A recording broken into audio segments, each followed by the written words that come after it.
ஆக வாழ்க்கை பாதை எதை நோக்கி போகுது அப்படிங்கிற மனசுல ஒரு பயம் மிதுன ராசி அன்பர்களுக்கு இருக்கு. ஒரு விரக்தியோட உச்சக்கட்டத்தில் மிதுன ராசி அன்பர்கள் இருக்கீங்க. அது எனக்கு புரியுது.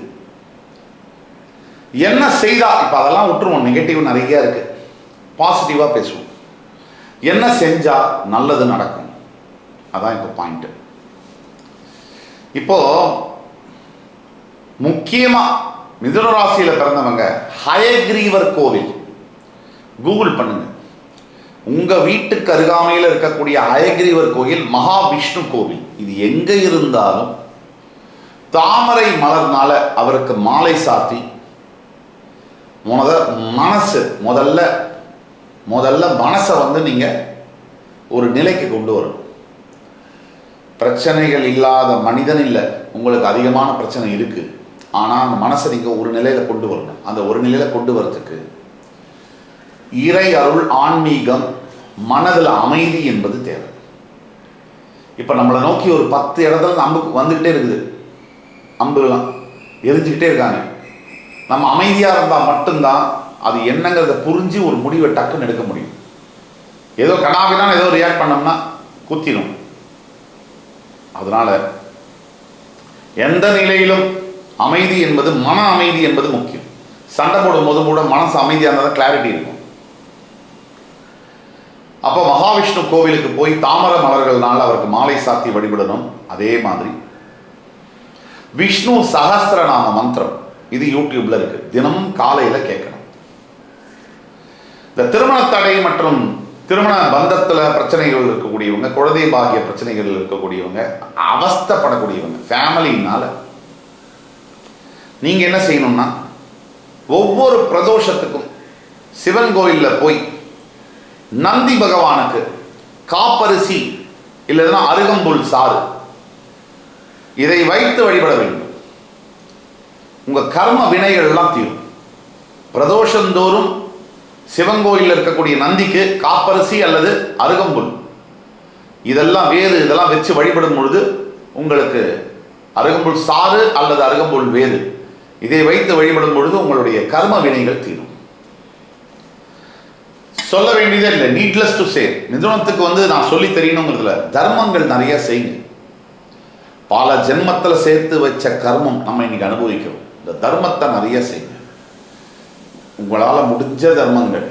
இதில் முக்கியமானது ஃபுட்டு. எவ்வளோ பேருக்கு உங்களால் முடியுமோ தினமும் செய்யுங்க. 10 பேருக்கு, 2 பேருக்கு, 15 பேருக்கு, 50 பேருக்கு, 500 பேருக்கு செஞ்சுட்டே இருங்க. எப்படி வேணா ஒரு நாள், அந்த ஒரு நாள் மாறும், மிகப்பெரிய வெற்றி கிடைக்கும். அதே மாதிரி தானங்கள்ல, தர்மங்கள்ல கல்விக்கான தானம் என்பது ஒளியை ஏற்றி வைக்கிற மாதிரி, ஒரு வாழ்க்கையில விளக்கேற்றுற மாதிரி. அந்த விளக்கு இன்னும் 10 விளக்கு ஏற்றும். அந்த 10 விளக்கு இன்னும் ஒவ்வொரு விளக்கும் 100 விளக்கு ஏற்றும். நீங்க செய்ய போற சிறு உதவி கல்விக்காக, அந்த படிக்கக்கூடிய மாணவனோ மாணவியோ நாளைக்கு பெரிய கலெக்டராகவோ அமைச்சராகவோ கூட வரலாம்.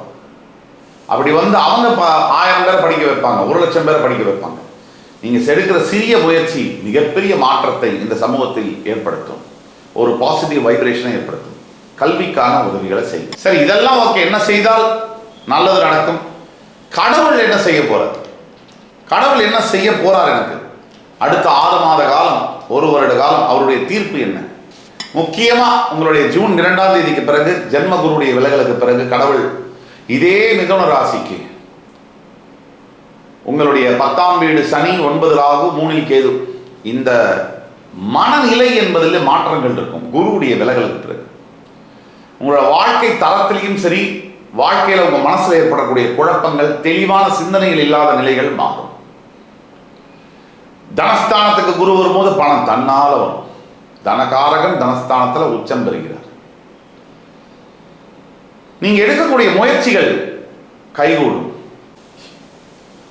தொழில் ஸ்தானத்துல, கர்மஸ்தானத்துல கர்மகாரகன் இப்போ அமர்ந்திருக்கிறதுனால, அவர் பாக்யாதிபதி தொழில் கர்மஸ்தானத்தில் இருக்கிறதுனால உங்களுடைய சொந்த வேலையிலிருந்து தொழிலுக்கு போகக்கூடிய சூழ்நிலை, சொந்தமாக வியாபாரம் செய்யக்கூடிய சூழ்நிலைகள் உருவாகும்.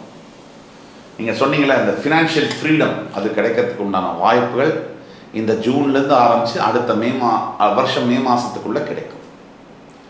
இப்படி எந்த விஷயத்துலையும் சரி, சரி, காதல் விஷயத்தை எடுத்துப்போம். மிதுன ராசிக்கு காதலித்துக் கொண்டிருக்கக்கூடிய மிதுன ராசி அத்தனை பேரும் உண்மையா காதலிக்கிறீங்களா? இல்ல உங்களை காதலிக்கிறவங்க உண்மையா காதலிக்கிறாங்களா? முதல்ல இதை நீங்க பேஸ்மெண்ட்டை ஃபண்டமெண்டலை ஸ்ட்ராங் படுத்துங்க. இன்னைக்கு இருக்கக்கூடிய மனித இனம் இருக்கு பார்த்தீங்களா, கேவலமான மனித இனம். எல்லாரையும் சொல்லல, பல பேர் இன்னைக்கு என்ன நினைக்கிறாங்கன்னா, அடுத்தவன் நல்லா இருக்கக்கூடாது அப்படிதான் நினைக்கிறாங்க. ஒரு புருஷன் முன்னாடி சேர்ந்திருந்தா இன்னைக்கு பல பேருக்கு அது என்னமோ பிடிக்கல, அவங்களுக்கு லாபம் எதுவும் இல்லை, ஆனா பிடிக்கல. அதை எப்படியாவது கலைக்கணும். 2 பேர் காதலிச்சு கல்யாணம் பண்ணிக்கிறாங்கன்னா அதில் ஏதாவது தடை பண்ணணும், ஏதாவது பிரச்சனை பண்ணணும். இப்படிதான் மனிதனுடைய மனசு இயங்குது. தனக்கு லாபம் இல்லைன்னா கூட அடுத்தவனுக்கு பிரச்சனை கொடுத்து அதில் ஏதோ ஆனந்தம் காண்கின்ற அந்த மனசு உலகெங்கும் நிறைஞ்சிருக்கு. நாம தான் உஷாரா இருக்கும். இந்த காதலிக்கக்கூடிய ஆணோ பெண்ணோ 3வது மனிதர்களை உங்கள் நடுவில் விட்டீங்கன்னா முடிஞ்சது கதைன்னு அர்த்தம்.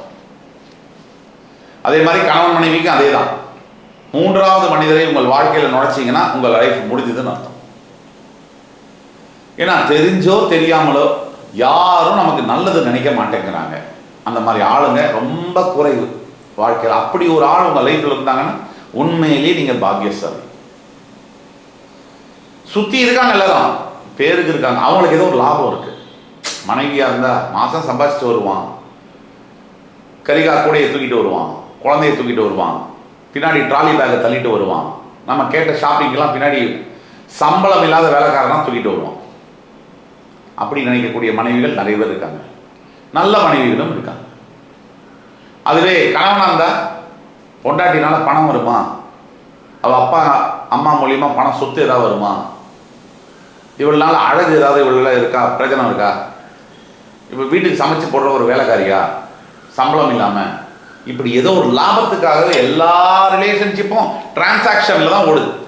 ஒரே ஒரு மாதம் புருஷன்மார்கள் சம்பளத்தை கொண்டு போய் பொண்டாட்டிகிட்ட கொடுக்கலன்னு வச்சுங்க, சாயம் எடுத்துரும். உடனே பெண்கள்லாம் வரிஞ்சு கட்டிட்டு வந்துடுவாங்க. நாங்கள்லாம் அப்படியாங்க, எல்லா பெண்களையும் சொல்லல, நடக்கிற உண்மையை சொல்கிறோம். ஒரு மாதம் ஒரு கணவன் பெண்ணுக்கு வந்து சம்பளம் கொடுக்கலன்னா ஒரு வீட்டில் உடனே என்ன நடக்குது அப்படின்னா, அவருக்கு வந்து அந்த அவருடைய உண்மையான ஸ்டேஜ் என்ன அந்த வீட்டில் அப்படிங்கிறது தெரியும்.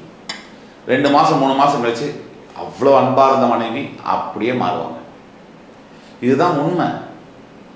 ஆக நிதர்சன உண்மை என்ன, ஓடிக்கிட்டே இருக்கணும் கடைசி வரைக்கும். மிதுன ராசி என்பவர்களுக்கு அதுதான் விதி. இப்போ அடுத்தது கடவுள் என்ன தீர்ப்பு சொல்ல போறாரு? அரசியல் தலைவர்களுக்கு அமோகமான ஒரு ஆண்டாக வருகின்ற 12 மாதம் இந்த அரசியல் தலைவர்களுக்கு மிதுன ராசியில் அமைகிறது. காதலித்துக் கொண்டிருக்கக்கூடியவர்களுக்கு கைகூடுன்னு சொல்றோம். ஆனா ஜாக்கிரதையா முதல்ல நீங்க ஃபண்டமெண்டலா 2 பேரும் ஒரே லைன்ல இருக்கீங்களான்னு பாருங்க. அது ரொம்ப முக்கியம். திருமண வாழ்க்கை வேறு, காதல் வாழ்க்கை வேறு. 2த்துக்கும் 10,000 மைல் தூரம் இருக்கு. ஸோ இதை பார்த்துக்கணும். அரசியல் தலைவர்கள் அரசியலில் வெற்றி பெறுவார்கள். மற்றும் மிதுன ராசி என்பவர்களுக்கு உங்களுடைய புத்திசாலித்தனம், உங்களுடைய பொறுமை தான் உங்களுக்கு பக்கபலம். ஆனால் உங்களுக்கான நியாயமான தீர்ப்பை கடவுள் வழங்கும் வரை, தீர்ப்பை வழங்கும் வரை அடுத்த 1 மாத காலங்களுக்கு பொறுமையாக இருக்க வேண்டும். நீங்கள் என்னதான் கஷ்டப்பட்டாலும் பட்டிருந்தாலும் அத்தனை கஷ்டங்களுக்கும் ஒரு பதில், தீர்வு என்பது வரப்போகிறது. அதனால் நீங்கள் அவசரப்பட்டு ஏதாவது செஞ்சீங்கன்னா கஷ்டம். இவ்வளோ நாள் இருந்தாச்சு, கொஞ்சம் பொறுமையாக இருங்க. உங்களோட ஃபேமிலி, ஃப்ரெண்ட்ஸ் அண்ட் ரிலேட்டிவ்ஸில் யாராவது மிதுன ராசி இருந்தாங்கன்னா அந்த வீடியோவை மறக்காமல் ஷேர் பண்ணுங்கள். இதனால் உங்களுக்கு எந்த நஷ்டமும் கிடையாது. ஆனால் அவங்களுக்கு வாழ்க்கையில் மிகப்பெரிய ஒரு பாத் டைரக்ஷன் என்பது கிடைக்கும். இந்த வீடியோ உங்களுக்கு பிடிச்சிருக்குன்னு நம்புகிறேன். அத்துணை மிதுன ராசி நேயர்களுக்கும் அத்துணை மிதுன ராசி நண்பர்களுக்கும் நம்ம கூறிய எத்தனையுமே பொது பலன்கள். உங்களுக்கான ஜாதகத்தை பார்க்கணும்னு நினச்சிங்கன்னா கீழே கொடுத்துள்ள வாட்ஸ்அப் நம்பரில் எங்களை காண்டாக்ட் பண்ணி ஆன்லைன்லேயோ இன்பர்சன்லேயோ அப்பாயின்மெண்ட் எடுத்துக்கோங்க. உங்களுக்கான துல்லியமான லைஃப் ப்ரெடிக்ஷன்ஸை என்னால் சொல்ல முடியும். இந்த வீடியோ கண்டிப்பாக உங்களுக்கு பிடிச்சிருக்கும். அடுத்து வரும் காணொலியில் மறுபடியும் உங்கள் எல்லோரையும் சந்திக்கும் வரை உங்களிடமிருந்து விடைபெறுவது உங்கள் சுபாஷ் பாலகிருஷ்ணன். நன்றி, வணக்கம், வாழ்க வளமுடன்.